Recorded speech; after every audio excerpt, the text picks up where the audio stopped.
Hello everyone. अभी हम start करेंगे अपना chapter light, reflection and refraction. बिल्कुल स्टार्टिंग से डीप जाके लाइंस के अंदर एक्सट्रीम सिंप्लिसिटी के साथ आपको चैप्टर समझाया जाएगा।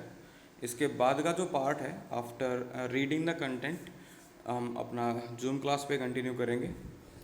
जो भी आपका डाउट्स रहेंगे या जो भी और फर्दर आपको एक्सप्लेनेशन की रिक्वायरमेंट होगी वो हम वहाँ पर कवर अप करेंगे। तो जब भी आप इस वीडियो को चला रहे हो, जिस भी टाइम, आप इस बात को इंश्योर करो कि आपके पास अपनी बुक हो, so that you can mark every detail जो मैं यहाँ पर कवर करने वाला हूँ। तो चलिए शुरू करते हैं। First of all we have the heading of chapter light. Light क्या है? देखो, अगर हम डिफ़ाइन करने पर चीज़ों को आते हैं तो वो बहुत अलग अलग टाइप से आप डिफ़ाइन कर सकते हो। कभी भी किसी एक रटी हुई डेफिनेशन को फॉलो मत करना, कोई रिक्वायरमेंट नहीं है। वो सिर्फ तभी करना जब आपको ये हो कि मुझे तो बस ये 10 चीज़ें याद करनी है और एग्ज़ाम में जाना है। अगर आपको मैक्सिमम इन्फॉर्मेशन गेन करनी है तो अलग अलग तरीक़ों से उसको समझो, अंडरस्टैंडिंग क्रिएट करो और अपने राइटिंग स्किल डेवलप करो, ताकि आप अलग अलग हिसाब से अलग अलग जगह पे अच्छे तरीके से चीज़ को प्रेजेंट कर सको। रिफ्लेक्शन। अब लाइट क्या है? Light is a form of energy. Light energy की एक फॉर्म है, और as we all know, energy को ना हम बना सकते हैं ना हम ख़त्म कर सकते हैं। हमने एक 9th क्लास में लॉ पढ़ी थी, law of conservation of energy, law of conservation of mass, law of constant proportion. ये सब हमें क्या बताती हैं कि इंसान के हाथ में कुछ नहीं है। हम चीज़ों को बस इंटरचेंज कर सकते हैं, ना कि उन्हें बना सकते हैं या ख़त्म कर सकते हैं। उसी तरीके से सन के ऊपर जो आपकी न्यूक्लियर एक्सप्लोजन होते रहते हैं, न्यूक्लियर फ्यूज़न या न्यूक्लियर फिजन, वहाँ से जो एनर्जी निकलती है वो ब्राइट लाइट की फॉर्म में निकलती है, और वो हम तक आती है अर्थ पे, और हमने उस ब्राइट रेडिएशन को क्या बोला? लाइट बोल दिया। और ज़्यादा कुछ नहीं है रॉकेट साइंस, बस उसी को हमने लाइट नाम दे रखा है। और वो लाइट हमें क्या देती है? चीज़ों को देखने की,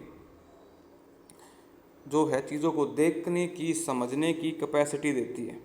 आपके आसपास नोटबुक है, पेन पेंसिल पड़े हैं, आप उनको डिफ्रेंशिएट कर सकते हो, क्योंकि आप उनके ऊपर लाइट गिर रही है और वो लाइट रिफ्लेक्ट होकर आप तक पहुंच रही है। ठीक है? तो अगर रूम में अंधेरा हो जाए तो आपको बिल्कुल भी दिखाई नहीं देगा आपके सामने टेबल पर कौन सा पेज ओपन है बुक का, या कहाँ पेन गिरा हुआ है, या कहाँ पर क्या चीज़ रखी हुई है। तो light is the thing which gives us the power of sensation to think. चीज़ों को सेंस करने की चीज़ें, थिंग्स की विजिबिलिटी हमें प्रोवाइड कराती है लाइट। अब रिफ्लेक्शन का क्या फंडा है, नाम से पढ़ेंगे, पहले चैप्टर का नाम क्लियर करेंगे फिर आगे चलेंगे। अगर आपके पास एक पॉलिश्ड सरफेस है, ठीक है, और इस सरफेस के ऊपर अगर सनलाइट, कोई भी लाइट गिरती है, वो मुड़ जाती है टकरा के, वो इधर से गई थी और इधर ही आ गई, तो इस चीज़ को, मतलब कि बाउंसिंग बैक ऑफ जो लाइट है ना, बाउंसिंग बैक ऑफ लाइट, उसको क्या बोलते हैं? रिफ्लेक्शन। लेकिन रिफ्रैक्शन क्या है? जब आपने क्या किया, किसी ग्लास शीशे के टुकड़े के ऊपर लाइट डाली और वो आर पार निकल गई, उस चीज़ को क्या कहा जाता है? रिफ्रैक्शन। समझे? अगर लाइट आर पार निकल जाए तो रिफ्रैक्शन, और अगर वो टकरा के वापस उसी मीडियम में आ जाए तो रिफ्लेक्शन। आई थिंक ये क्लियर हुआ होगा।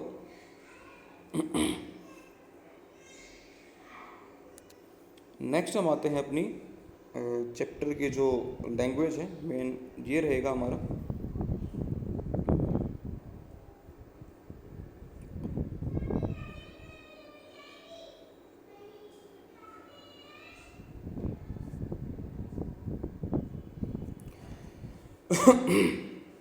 देखो बेटा, आप कहीं भी कंपटीशन का टेस्ट भी अगर दोगे तो आपको हमेशा ये कहा जाएगा NCERT को पढ़ो, क्योंकि NCERT में से ही आपके क्वेश्चन आते हैं। अब आप कहोगे सर NCERT तो बहुत पतली बुक है, फ़र्क नहीं पड़ता, इसकी लाइंस बड़ी भारी भारी है।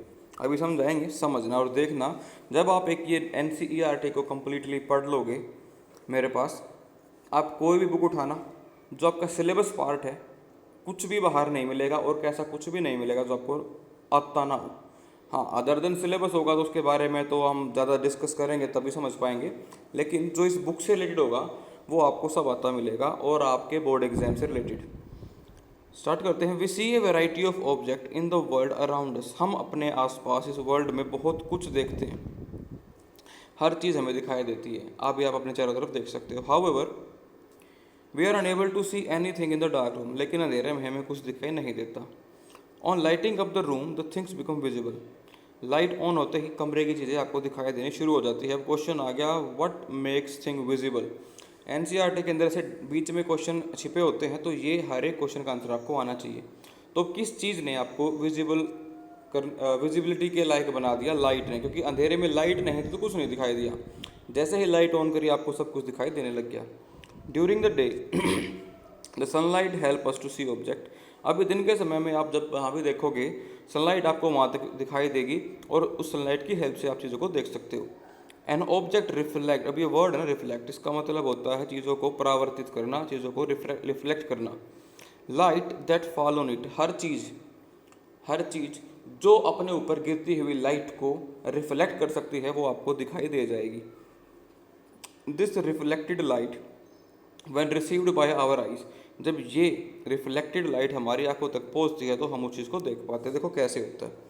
ये आपका कोई ऑब्जेक्ट है, ये मान लो आपका एक यहाँ पर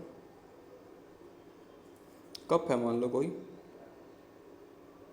इसके ऊपर लाइट गिरी, ये सोर्स है, बल्ब लगा रखा है, कुछ भी, इसके ऊपर लाइट गिरी और आपकी आंखें यहाँ पर है। जब ये लाइट इसके अंदर एंटर करेगी ना गिरने के बाद, तो आपको इसका एक फेस दिखाई देगा जिसके ऊपर लाइट गिर रही है। कभी भी आपको इसके पीछे का हिस्सा दिखाई नहीं देगा। रीज़न आप सबको पता है, क्योंकि उस हिस्से पर जो लाइट गिर रही है ना वो टकरा तो रही है, रिफ्लेक्ट भी, लेकिन पता नहीं किधर जा रही है, आपकी आंखों तक नहीं आ रही वो। आप सिर्फ उस चीज़ को, उस हिस्से को देख पाओगे जिससे टकरा कर लाइट आपकी आइज तक पहुंच रही है। ईजी था, समझ में आया होगा। We are able to see through a transparent medium as light transmitted through it. अब अगर यहाँ पर कोई आपकी खिड़की का शीशा है, अब उस शीशे के ऊपर लाइट गिर तो रही है लेकिन वो आर पार जा रही है, आपको शीशा दिखाई नहीं देगा। एक बिल्कुल अच्छा ट्रांसपेरेंट शीशे को बिल्कुल क्लीन कर रखा है तो आपको फील भी नहीं होगा वहाँ पर शीशा है, ठीक है, क्योंकि उसने क्या कर दिया, लाइट को अपने पास अंदर से भेज दिया और इससे वो क्या हो गया, इनविजिबल। इसके बाद there are number of common wonderful phenomena associated with light such as image formation by the mirror. जब आप चम्मच में देखते हो अलग अलग साइड में, या आपकी अगर स्पून है, इस साइड से इमेज देखना आपने और इस साइड से देखना, आपको डिफरेंट इमेजेस दिखाई देंगी। चंडीगढ़ के अंदर जो आपका रो गार्डन है वहाँ पर एक गैलरी है जिसके अंदर अलग अलग टाइप के शीशे रखे हुए हैं, उनमें आप टेढ़े मेढ़े, मोटे पतले, लंबे छोटे दिखाई देते हो। ऐसे अम्यूजमेंट पार्क के अंदर काफ़ी जगह वो रखे मिल जाते हैं, तो आप इजीली वहाँ पर देख सकते हो कि किस तरीके से डिफरेंट फिनोमेना वर्क करते हैं। आपने एक रात में तारों को टिमटिमाते देखा होगा, तो वो ऐसे ही नहीं टिमटिमाते, उसके पीछे भी साइंटिफिक लॉजिक है, वो हम पढ़ेंगे नेक्स्ट चैप्टर में, बट वो एक लाइट का ही फिनोमिना है। इसके अलावा आपने आफ्टर रेनबो को देखा होगा अक्सर, उसमें जो इतने प्यारे कलर्स निकल के आते हैं, all of because of light phenomenas. Light की प्रॉपर्टीज़ की वजह से ऐसा पॉसिबल हो पाता है। Bending of light by a medium and so on. जब आप स्विमिंग पूल में जाते हो आपको वो कम गहरा दिखाई देता है, लेकिन जब उतरते हो तो आपके सिर के ऊपर से पानी चला जाता है, all because of light different properties. Study of properties of light help us to explore them. जब हम लाइट की प्रॉपर्टीज़ को पढ़ाई करेंगे, समझेंगे, तो हम उनको भी समझ पाएंगे वो कैसे वर्क करती हैं। By observing the common optical phenomena around us, we may conclude that light seem to travel in straight line. जब आप ऑब्जर्व करते हो चीज़ों को, अलग अलग फिनोमिनाज को, तो पता चलता है कि जो आपकी लाइट है वो एक स्ट्रेट लाइन के अंदर क्या करती है, ट्रैवल करती है। The fact that the small source of light act as sharp shadow of an opaque object point to the straight line path of the light usually indicate ray of light. अब देखो हुआ क्या है actually, अगर कोई चीज़ इधर रखी है, एक सेकेंड,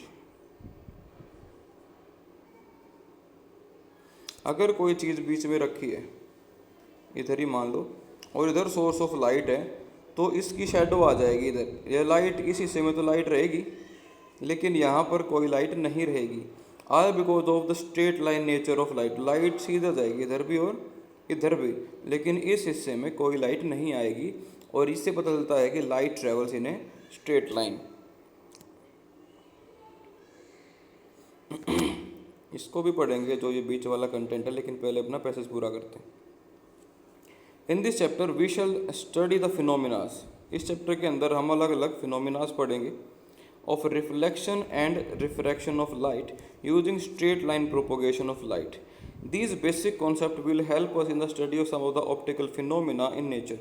हम स्ट्रेट लाइन नेचर को ही पढ़ेंगे, उससे होने वाली डिफरेंट चीज़ों को ही पढ़ेंगे ताकि हम नेचर में होने वाली चीज़ों को, ऑप्टिकल फिनोमिनास को समझ सके। अब ऑप्टिकल वर्ड लाइट के लिए यूज होता है, तो ऑप्थेल्मोलॉजिस्ट जो होता है आपका, वो आँखों वाला डॉक्टर होता है। आई सर्जन को ऑप्थेल्मोलॉजिस्ट बोलते हैं। रीज़न, क्योंकि वो लाइट हमें जब दिखता नहीं है तो लाइट की ही प्रॉब्लम होती है। हमारी आँख में कम लाइट जा रही होती है या कुछ और कोई प्रॉब्लम होती है, लेकिन प्रॉब्लम होती है हमेशा लाइट से जुड़ी हुई। We shall try to understand in this chapter the reflection of light by spherical mirror and the refraction of light and their application. अब हम रिफ्लेक्शन और रिफ्रैक्शन को पढ़ेंगे मिरर्स से, आपके स्फेरिकल मिरर्स के कैसे होता है और कहाँ पर इनका इस्तेमाल होता है, वो सब हम पढ़ेंगे। अब हम पढ़ लेते थोड़ा सा लाइट के बारे में कि ये क्या कहना चाहता है यहाँ पर।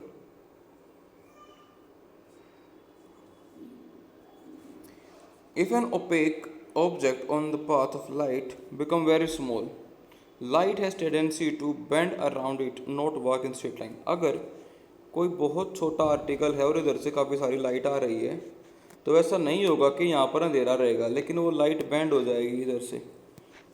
लाइट के अंदर प्रॉपर्टी बैंड करने के भी उसको बोलते हैं डाइफ्रैक्शन ऑफ लाइट। किसी भी प्राइवेट बुक के अंदर अब इसके ऊपर पूरा पैसेज बना के डाल देंगे, thus to add some thickness in the book की मोटाई को बढ़ाने के लिए, और कुछ नहीं। अब आप समझ गए, लाइट मुड़ भी सकती है, ठीक है, उसको बोलते हैं diffraction. Then the straight line treatment of optics using ray fails. तो स्ट्रेट लाइन का जो हम फॉलो करेंगे प्रॉपर्टी को, फेल हो जाती है।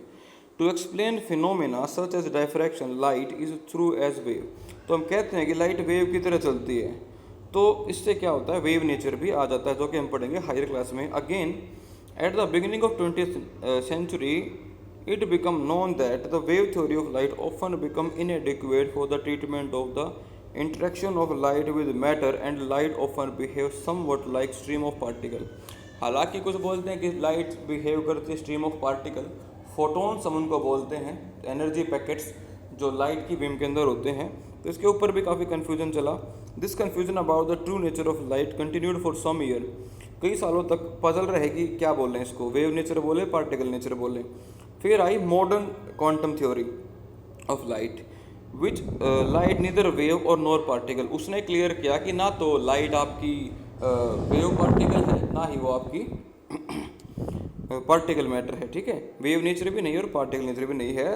The new theory reconcile that particle property of light with the wave nature. वही जो लाइट के पार्टिकल है वो वेव नेचर रखते हैं, इस तरीके से उसको जोड़ दिया गया। अब ये जो सेक्शन है ये थोड़ा सा डिफरेंट था, लेकिन ये कभी पेपर में ना आया है और मोस्ट प्रोबेबली ना आने के चांस भी ज़्यादा हैं, बट पढ़ाना हमारा काम था, आपको बताया है। कोई डाउट हो तो पूछ भी सकते हो। अब आपका फर्स्ट टॉपिक है रिफ्लेक्शन ऑफ लाइट। क्या है ये देखते हैं। A highly polished surface such as mirror reflect most of the light falling on it. You are already familiar with the law of reflection of the light. अब देखिए ये दो तरीके का रहेगा, एक तो आपका सरफेस ऐसा हो सकता है, एक आपका सरफेस ऐसा हो सकता है। अगर यहाँ टकराएगा तो पता नहीं वो किस तरीके से आपकी मूव करेगी लाइट, लेकिन अगर प्लेन पे टकराएगा तो वो एक प्रॉपर पैटर्न में चलेगी। इसको बोलते हैं डिफ्यूज रिफ्लेक्शन, इसको बोलते हैं रेगुलर या स्मूथ रिफ्लेक्शन। प्लेन मिरर से इतना ज़्यादा होगा, क्लियर होगा। ऐसे सरफेस पे आपको बिल्कुल साफ़ सुथरी इमेज दिखाई देगी, ऐसे वाले रफ सरफेस पे ख़राब दिखाई देगी। एग्जाम्पल के लिए बात करते हैं, जब भी आप घर पे नए बर्तन लेके आते हो, चम्मच, प्लेट, कटोरी वगैरह, या कोई भी नया व्हीकल लेके आते हो, तो आप उसकी बॉडी पेंट में अपना रिफ्लेक्शन देख पाते हो। शुरुआत में इस तरीके से बिल्कुल साफ चेहरा दिखाई देगा, बट जब आप उसको यूज़ करने लग जाओगे, उसके अंदर स्क्रैचेज आएंगे, तो आपको बाद में ऐसा रफ सरफेस दिखाई देगा, जिससे कि आपकी जो इमेज बनेगी वो भी रफ बनेगी। लॉ ऑफ रिफ्लेक्शन की बात कर लेते हैं कि ये क्या कहती है। 20 मिनट की मैक्सिमम वीडियो बनाएंगे, इसके बाद इसको ख़त्म कर देंगे, then we go for our next video, क्योंकि ज़्यादा लंबी वीडियो भी परेशान कर देती हैं बच्चों को। रिफ्लेक्शन की बात करते हैं, क्या कहती है, the angle of incidence is equal to the angle of reflection. That means अगर ये कोई सरफेस है, यहाँ पर एक रे ऑफ लाइट गिरी, और अगर मैं नॉर्मल ड्रा करता हूँ और ये लाइट ऐसे चली गई टकरा के, अब नॉर्मल से ये जो एंगल है इसको बोलते हैं एंगल ऑफ इंसिडेंस, और ये वाले एंगल को बोलते हैं एंगल ऑफ रिफ्लेक्शन। तो angle of incidence always equal to angle of reflection, ये रहेगी first law. The incident ray, normal ray and the reflected ray all lie in same plane. अगर इस तरीके से आपके ये वाली चीज़ incident ray, reflected ray and normal ray, ये सब एक ही प्लेन पे रहेंगी हमेशा, ऐसा नहीं है कि टेढ़ी मेढ़ी हो जाएंगी। ठीक है, इस चीज़ को फर्दर समझाने के लिए हम जूम क्लास की हेल्प लेंगे, वीडियो क्लास की। These law of reflection are applicable to all type of reflecting surface including spherical surface। कोई भी कैसा भी सरफेस हो जिसके ऊपर पॉलिश हो रखी है तो वो इस लॉ को फॉलो करेगा। You are familiar with the formation of image by plane mirror, what are the property of the image. अब देखिए कितना प्यारा क्वेश्चन है ये। प्लेन मिरर की इमेज की प्रॉपर्टीज इन्होंने यहाँ पर बता दी कि आपको उसके बारे में पता होगा, लेकिन अभी तो आपको नहीं पता होगा, तो हम बताएंगे। और ये बड़ा बोर्ड क्वेश्चन है, 3 नंबर में आता है बोर्ड क्वेश्चन में, मोस्ट इंपोर्टेंट क्वेश्चन में से एक। Image formed by plane mirror is always virtual and erect. Image जो बनती है प्लेन मिरर से वो हमेशा वर्चुअल और इरेक्ट होती है। The size of the image is equal, size हमेशा इक्वल होता है। The image formed as far behind the mirror as the object is in front of it. तो जितना सामने रखा हुआ कोई ऑब्जेक्ट उतनी ही पीछे मिरर के आपको इमेज दिखाई देगी। Image is literally inverted. How would you image when the reflective surface are curved. अब बताते हैं क्या रहेगा। अब कर्व्ड वाला खेल तो पूरे चैप्टर में हमें करना ही है, तो इसके बारे में डिस्कस करेंगे नेक्स्ट वीडियो में। प्लेन मिरर को मैं भी क्लियर यहाँ पर करा देता हूँ।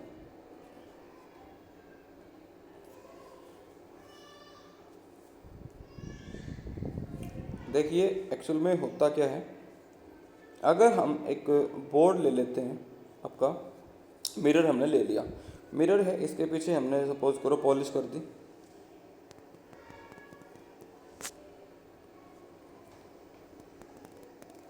ब्लैक मिरर के ऊपर पीछे पॉलिश कर रखी है, ओके, ये कर दी भाई पॉलिश। अब होता क्या है वो देखो, ये अगर मैं एक लाइन खींचता हूँ मिरर के बीचों बीच और मैं कहता हूँ कि हमारा जो ऑब्जेक्ट है वो 5 सेंटीमीटर फार है, कहाँ से, मिरर से, ये मिरर है आपका, तो इसका जो इमेज बनेगा वो भी कहाँ बनेगा, 5 सेंटीमीटर के डिफरेंस पे। तो distance between the object and the mirror equal to the distance between the image and the mirror. दूसरी बात, हाइट 1 सेंटीमीटर थी ऑब्जेक्ट की, तो 1 सेंटीमीटर हाइट होगी आपकी इमेज की, तो हाइट शुड बी सेम। इसके अलावा ये ऊपर था, ऊपर वाली चीज़ को बोलते हैं इरेक्ट, जो चीज़ इस प्रिंसिपल एक्सिस के ऊपर की तरफ मुँह किए हुए उसको बोलते हैं इरेक्ट, और मिरर के जो सामने होती है उसको बोलते हैं रियल। तो आपका ऑब्जेक्ट रियल प्लस इरेक्ट है, तो जो चीज़ शीशे के पीछे है बेटा वो एक्चुअल में एग्जिस्ट ही नहीं करती, वो बस दिखाई देती है, और जो दिखाई देगी होती है नहीं, उसको नकली बोलते हैं, वर्चुअल उसके लिए वर्ड यूज होता है। प्लस में वो क्या है आपकी इरेक्ट इधर रहेगी, वो वर्चुअल है और आपकी इरेक्ट रहेगी। ये सिर्फ एक इसी केस में होता है। इसके अलावा अगर आपका ए लिखा है, सॉरी सी लिखा है, तो इधर से वो इस तरीके से हो जाएगा सी, जो आपके लेटर्स की शेप बदल जाती है। इसको बताता हूँ दोबारा से। इधर एक मिरर है, इधर आपने लिखा ए, इधर ए ही रहेगा, लेकिन आपने सी लिखा तो ऐसा हो जाएगा, बी लिखा तो ऐसा हो जाएगा, एल लिखा तो ऐसा हो जाएगा। एम्बुलेंस आपने देखा होगा वो उल्टा लिखा होता है। तो ये जो चीज़ है ना, इनकी जो शेप बदल जाती है, इसको बोलते हैं लेटरल इन्वर्जन, लेटरली इन्वर्टेड आपकी इमेज होती है। तो ये आपकी मिरर की प्रॉपर्टी थी, property of image formed by the plane mirror. तो ये आज की वीडियो थी, इसको पढ़ो और कोई भी डाउट हो तो पूछना। ट्राई किया है मैंने मैक्सिमम इसको ईजीएस्ट वे में डीपली समझाने का। अगर ऐसा है तो कमेंट में ज़रूर लिख के मुझे बताएं। Thank you.